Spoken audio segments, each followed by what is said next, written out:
बिस्मिल्लाहिर्रहमानिर्रहीम अस्सलामु अलैकुम वरहमतुल्लाहि वबरकातुहू। आज हम बना रहे हैं आलू बुखारे का शरबत। अगर आपको हमारी वीडियो अच्छी लगे तो लाइक करें और हमारे चैनल को सब्सक्राइब करें। तो शुरू करते हैं। 1 किलो आलू बुखारा लेंगे, इसमें आधा कप चीनी डालेंगे, 1 लीटर पानी डालेंगे,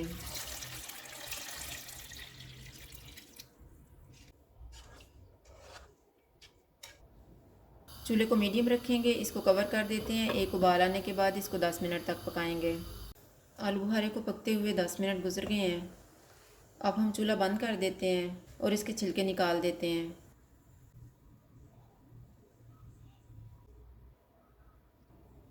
आलू बुखारे को मैश करेंगे और छान लेंगे।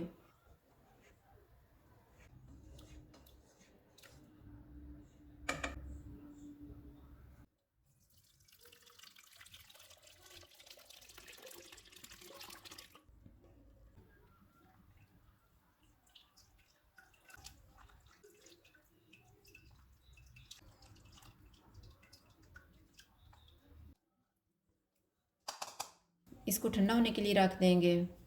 शरबत ठंडा हो गया है। इसमें 1/4 टीस्पून काला नमक डालेंगे और मिक्स कर लेंगे।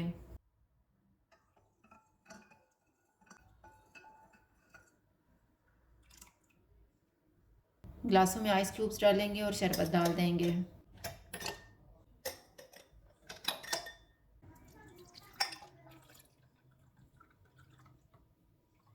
आलू बुखारे का शरबत तैयार है। अगर आपको हमारी वीडियो अच्छी लगे तो लाइक करें और हमारे चैनल को सब्सक्राइब करें। शुक्रिया। अल्लाह हाफ़िज़।